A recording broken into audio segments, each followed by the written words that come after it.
Ci troviamo in Sardegna, esattamente nell'estremità nord-occidentale dell'isola, per provare un'imbarcazione che...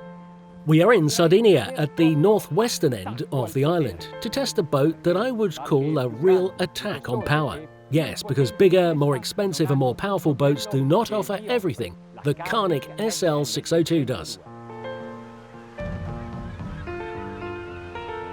È lunga 670 centimetri e I numeri... It is 670 centimeters long, and those numbers give us an important indication of its qualities. The length of the waterline, that is the length of the part that is in contact with the water surface, is 590 centimeters. Every centimetre more on a boat this size is important for better sailing.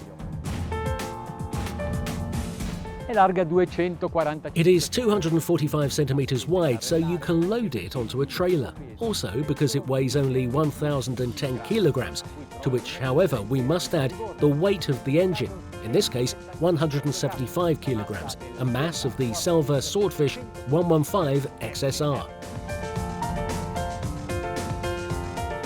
Un fuoribordo a 4 tempi, 4 cilindri, 16 valvole. A 4-stroke, 4-cylinder, 16-valve, twin overhead camshaft outboard of 1,832 cubic centimetres, and with Selva's XSR mapping.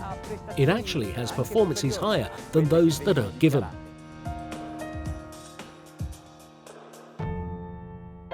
Prima di provarla, però... Before trying it out, I want to tell you how it's built and let you have a look.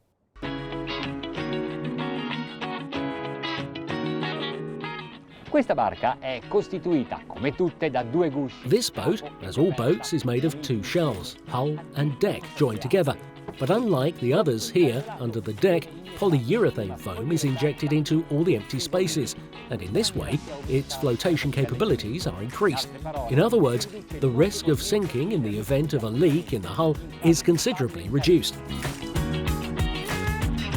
La qualità della barca. The quality of the boat is also measured by this feature, its 10-year guarantee on the structures.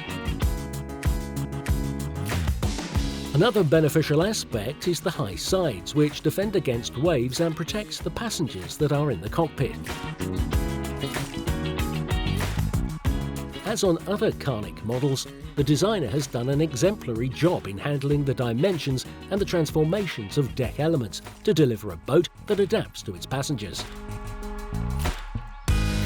The spaciousness is generated by a wide beam, constant from stern to almost bow. Even the bow above the waterline is slightly swollen to give space to the cabin below, but the submerged part of the hull is narrow, so as not to impact the waves. These are somewhat complex shapes, but they lead to a good compromise between habitability and comfort during navigation.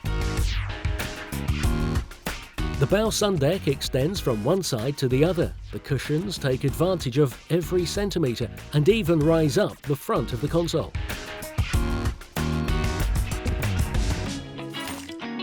The most interesting area is the cockpit. You can choose from 8 different configuration solutions based on 2 different pilot seats, either 2 independent armchairs or, as in this case, a 2-seater sofa with a kitchen area behind it, with 4 different versions of the stern seating, with a sofa extended for the whole beam, or with an opening in the middle, or with side sofas that turn into a huge sun deck from one side to the other.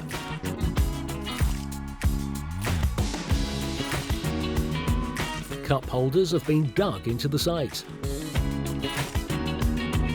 The length of the cockpit is due to the movement of the sofa's backrest, close to the swimming area. This seems like it would prevent the engine from being placed in the tilt position. But by bringing down the bulkhead, the game is done. Everything we have seen so far makes this an interesting product for both function and versatility. But we haven't finished yet, because under the deck there is the cabin. The sofas become a double bed. The volume dedicated to storage is huge if we're talking about inside the cabin, rather limited instead if we refer only to the few peaks on the deck.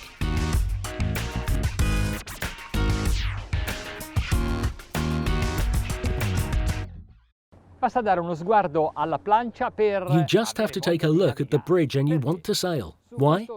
In this space you can insert a touchscreen display, easy to reach with your hands, and there in front it is easy to see while looking at the horizon or the engine instrumentation. In short, it seems that it was designed by someone with experience. The kill cord, whether you are an experienced boater or not, this should never be forgotten. Let's start slowly to understand how the hull is balanced at the lowest pace. If the bow rises too much and goes into a climb, you won't be able to see anything in front. But in this case, that does not happen, also because the boat has a lot of weight in the bow. Here we go, engine at 3,300 RPM, 10 knots of speed, and we are in navigation trim. A beautiful acceleration spread over the water, and let's begin to take data. Se volete godervi la navigazione lentamente per ammirare paesaggi come questi, le coste. If you want to slowly admire landscapes like these, the coasts of Sardinia, I would say that you can sail around 15 knots. Consumption is 15 litres per hour. La barca è piacevolissima da controllare. Non tocco il trim. The boat is very pleasant to test. I don't touch the trim to understand if you need to change the trim or if instead it does everything by itself. I give only a little gas. I reach 20 knots and the consumption is 20 litres.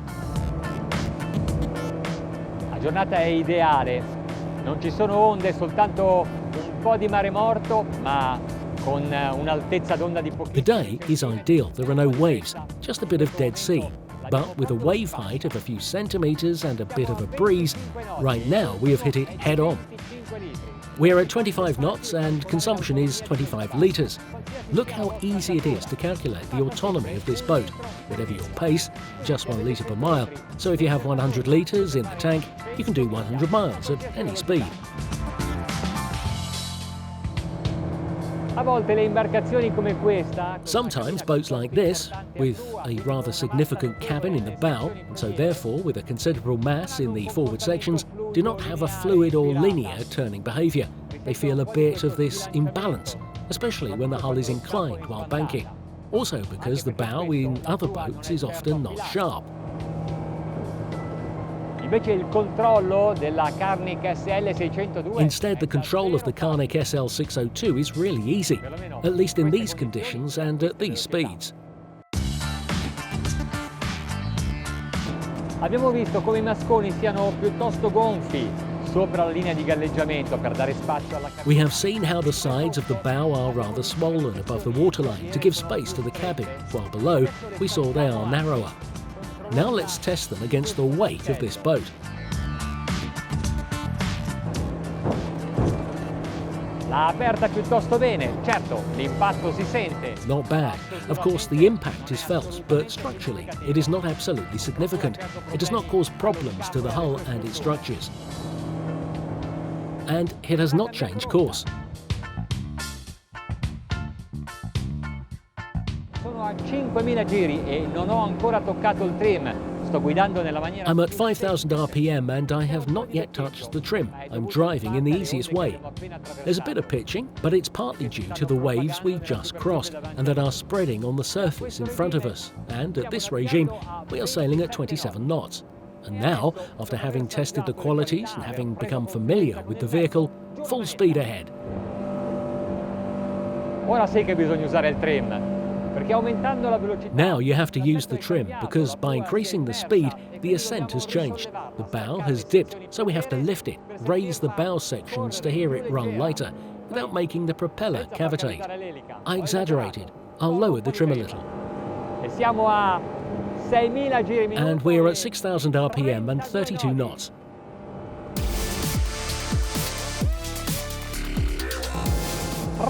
Nodi. 32 knots with a vessel of 6 metres and 70 centimetres and only 115 horses.